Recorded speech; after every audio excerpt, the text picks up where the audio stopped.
the Clippers traded for James Harden late night. They tried to do this as late as possible at night when the most possible people were asleep because they were embarrassed by this trade, and they should be. If I can talk to you, James, I hope you're taking notes. I'm telling you in advance, you're welcome for the wisdom I'm about to spew.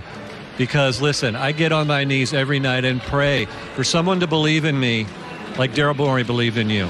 You want to go to Vegas on off days? They looked away. You wanted the team to stay over so you could go out at night. They changed the schedule, and it didn't work. Hey, James, you're the problem. What's out there for him is $30-40 million in 2 years, maybe with an option. Yeah, I don't even think that much. Look at what happened to Russell Westbrook. Russell Westbrook went down to $3.8 million this year. He went from 47 to 3.8. 28 other teams were like, we're good. And the Clippers said, you know what? We need this guy. We'll still be not nearly as good as Denver. Because, James, you're not the beard, you're not the system, you're the problem. James Harden is easily the most hated superstar in the NBA. From what I can gather, it originated from the broiling and bristling NBA fans experienced while Harden broke the game. And that underlying irritation evolving, blooming, blossoming into full-blown hatred. It is now to the point that James Harden cannot escape his titles. He can't escape the title of flopper. He can't escape the title of lazy. He cannot escape the title of loser, choker. He cannot be appreciated for being a 35-year-old all-star, the leader of a 50-win team, 5th seed in the Western Conference, and one of the hardest workers that his teammates have said they've ever seen. That needs to end, and it's gonna end now. Because, ladies and gentlemen, I've been a Rockets fan for the past 10 years, and I've followed James throughout that entire time period. And with the hate, I've had it up to here. I've had it up to here. Okay, all right.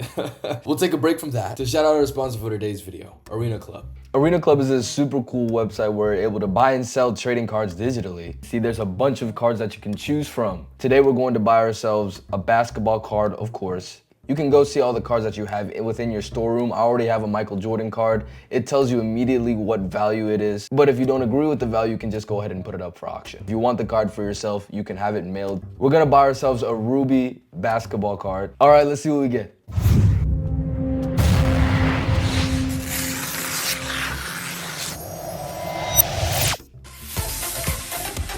Jokic.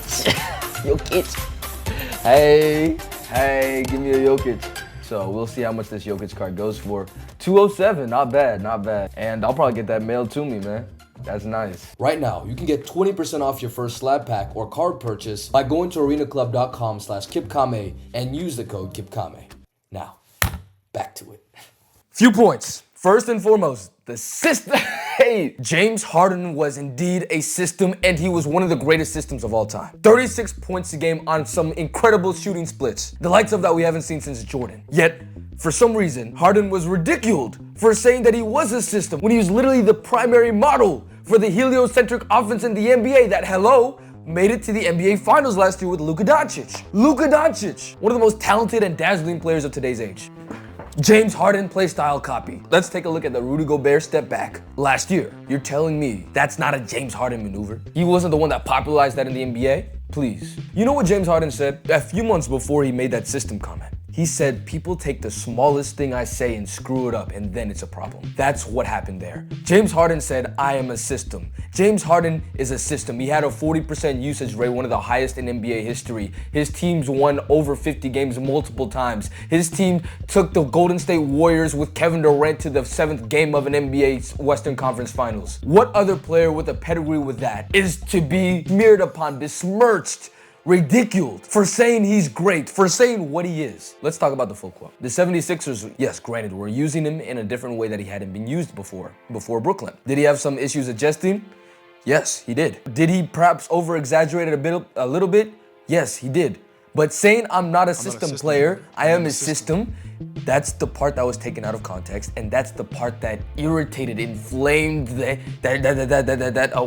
tended to the fires of the James Harden hatred. So listen here. James Harden hatred stems from him foul baiting, stems from him flopping, stems from him being on the defensive end and kind of being lazy. We're going to get to that soon. But for all of those factors to diminish what he's done on the basketball court as one of the greatest players of the 2010s, one of the greatest players that we've ever seen, is baffling, mind-boggling. I don't understand it. I don't. The heliocentric offense of the late 2010s and early 2020s was predicated off of James Harden solely. The rise in three-pointers is due to James Harden and his Rockets offense solely. Boston Celtics take the most threes in NBA history, and that started with James Harden. Let's discuss the kicker here. Tyronn Lue. After the Clippers were struggling for a few weeks, they hadn't won in the past 6 games. They didn't quite know what to do. You know what Ty Lue asked James Harden? You know what he asked James Harden? I'm gonna read it. He said, first few games we were struggling. This is what Zubac said. First few games we were struggling. In front of everyone, Ty stopped the film. He was like,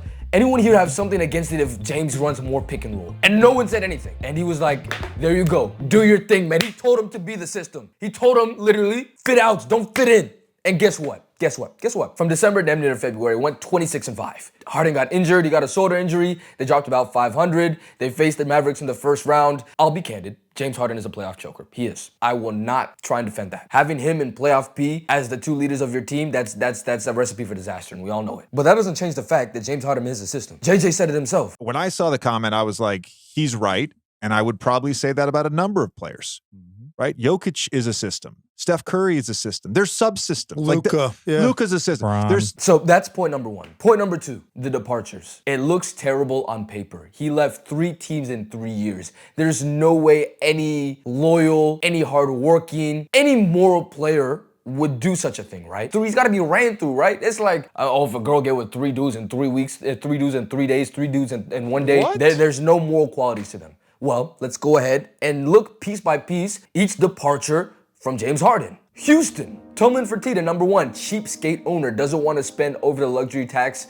is not a winning owner. I made a video on this 4, 5, 6 years ago. You go check it out. By the time Russ requested a trade in 2020, which by the way, I was furious by, I was so tight. What do you have to prove? What? You don't want to win. So tight. After that, the writing's on the wall, right? Harden had already given this team 8 great seasons. Outside of the Golden State Warriors with Kevin Durant, Steph Curry, Draymond Green, and Klay Thompson, and the Cleveland Cavaliers with LeBron James and Kyrie Irving and Kevin Love, there were no other teams that were competing for a championship. James Harden is the reason they were able to compete for a championship in the first place. He deserved to do whatever he wanted concerning that franchise. So once he sees that the franchise, after missing 0-27 from 3, after losing Chris Paul to the hamstring injury, being oh so close to a championship, the next seasons they flame out, they bring in Russ flames out as he always does, and then Russ requests a trade.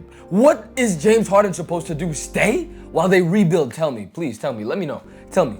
So James Harden requests a trade. And because there's no loyalty in this league, James does what he has to do. He becomes belligerent. Is it the right way to handle things? Is it professional? Maybe not and no. But that's the way he did it, and guess what? It worked. He got sent to Brooklyn. The Houston Rockets now officially completed their rebuild. They are now the 2nd seed, have a bevy of young talents. Amazing position to be in, right? Win-win situation. Before Kyrie Irving gets hurt. Before James Harden pulls his hamstring. Before Kevin Durant had his toe on the line to beat the eventual NBA champions. Is things not clicking up to you? Kyrie Irving was set to come back next series. James Harden was going to play and do whatever. Kevin Durant and James Harden were going to eliminate the eventual NBA champions. Let that sink in. And Kyrie was on the way back. You're telling me that team wouldn't have won a championship? You're telling me 2018 they wouldn't have won a championship if they had Chris Paul, if they made literally 5 of the 3s they missed? You're telling me that James Harden is not 2 freak accidents away from 2 championships. And instead now the narrative is, oh, they gave him everything he wanted. Yeah, he got everything he wanted and he's still losing. He's such a loser. How? Move on. We're moving on, man. Oh, and about him being fat and lazy. Remember that before picture, after picture. The first game, James Harden has a 30-point triple-double. The first in franchise history. 7th NBA player in history to do such a thing. Please, man, lest us forget. Brooklyn was a dysfunctional organization. James Harden saw the writing on the wall. They wouldn't let him do exactly what he had been doing before and doing the things that worked for him. Trying to meddle with little things here and there. Now Kyrie goes over with the whole vaccination thing. Now that's an entire mess. He butted head with KD. He still had to adjust from being the son, I'm talking about the helio and heliocentric, the son of the Rockets offense for how many years, adjusting to that. And then of course the thing with Kyrie and then organization, like Annette Stafford said, he was over it. And guess what? Kyrie was over it. KD was eventually over it. Imploded. Now Philadelphia, I think you can give him the most flack for. Because in Brooklyn, it was simply bad luck with what happened. It was bad luck. That's all it was. Terrible luck. Philadelphia, it was very piss poor performances from James Harden. That's what it was. That's what didn't allow him to go on to the next round. That is very true. I will not argue about the basketball reasons as to why James Harden is all the things that he is over there. What I will say is that Daryl Morey, his running mate for almost 10 years, lied to him. He said, take $14 million less. You might get an injury later. You might, something bad might happen. Your play might diminish. But don't take the money now. Take a pay cut and we will pay you later on. Promise. Push comes to shove. That ain't happening. Promise isn't kept. What are you supposed to do? James Harden literally said, I felt iced out. At what point? I mean, you do what you know what to do. You request a trade. I'm telling you, listen, in this business, I don't understand why people think that there's any loyalty that you should have to an organization. They are using you as assets. You are assets to them. If they need to, they will trade you like that. We saw what happened with Luka. The owners are like, hey, we want to have gambling here. Let's make our team sucky so the government does what we say. That's what happened. James Harden doesn't owe any sense of decorum to any of these organizations that he plays for. When they're willing to trade and play with assets, that's what they are, players, not assets. However they please. Please. I'm not trying to hear that. He could have opted into free agency and signed with a team that had cap room. That team would have not been competitive. All the competitors were already edging up or already at that luxury tax line. In order to get to a team where he could get paid and still compete, they would have to trade for him. Clippers made perfect sense. They needed a playmaker. They were already a team that was investing in the aging stars in the first place.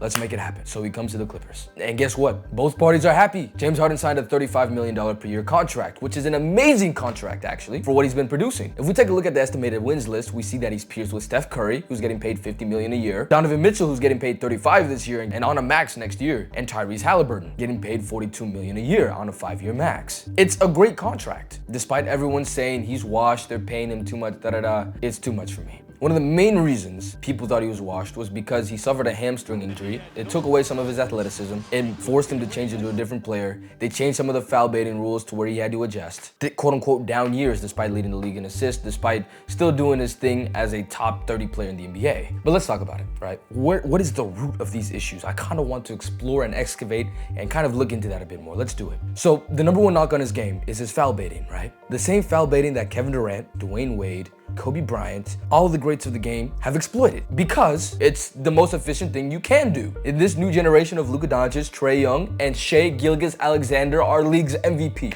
They're all doing it now because it's the most efficient way to get points. How can you tell the player not to do something that most benefits them? A competitor, it doesn't make sense. Who cares if it's ethical? If it gets some points, I want to hear from you guys. Give me one good reason as an NBA player why I shouldn't do those things. One, we talk about the defense, bad stereotypes, the defense, which came with, by the way, carrying one of the most intense loads in NBA history, the likes of we haven't seen since Jordan and Wilt. Literally, as we saw with Shai, if you take one bad clip, take a few bad clips, all of a sudden that becomes your entire persona. Despite James Harden being one of the best defensive post players in the NBA, despite him actually being a decent defender for the Rockets, those moments when he goes to sleep, that's all people know. I mean, we gotta think about it.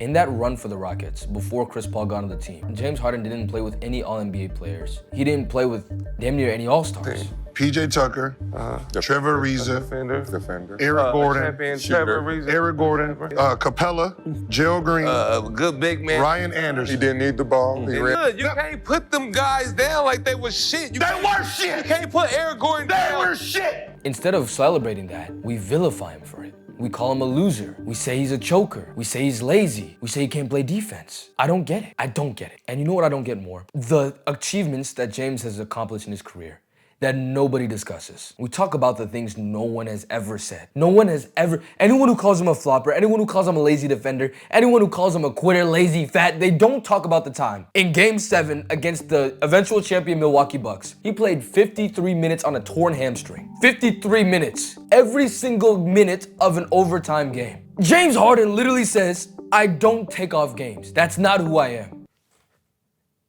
Guys, isn't that what the old heads have been wanting, salivating, fantasizing for years? They talk about load management. They see Kawhi, they see Joel, they see everyone on the bench, LeBron on the bench. They're like, oh, it's not like the olden days. Why can't guys just play all 82? Look at James Harden. He played 79 games this year at 35 years of age, averaging 23, 9, and 6. And is probably going to be All-NBA third team, leading the team to 50 wins without his running mates because he doesn't miss games. You know what Ty Lue said about James Harden? They were playing 4 games in 5 nights. He's 35 years of age, shouldering the offense. Harden said, no, I'm not resting. He was the first player in NBA history at his age to have 50 points on the second game of a back-to-back. How do we get him some rest? You carried such a heavy load this season. I'll rest when the season over with. I'll rest when the season is over. This is the guy that they say is fat and lazy? Are you kidding me? Ask any teammate of his. They say he works as hard, if not harder than anybody. After playoff losses, this guy will hole up for weeks, torn up about a loss. That's a competitor, man. That's a competitor. And let's talk about how they lost Paul George, a max level player at the time. James Harden is given the reins fully. There's no other running mate. And what happens? They have not one but two most improved player candidates. Norman Powell, who would have certainly been in the contention if he'd gotten enough games, and Ivica Zubac, who turned from a fringe role player on the Lakers to one of the best centers in the NBA. And why is that, Ivica Zubac? Why are you so good? I've been wanting to play with a point guard like that my whole life. The guy who's one of the best pick and roll players ever. And it's been great for me. He installed a lot of confidence in me, a lot of swag, as he says. It was Harden, huh?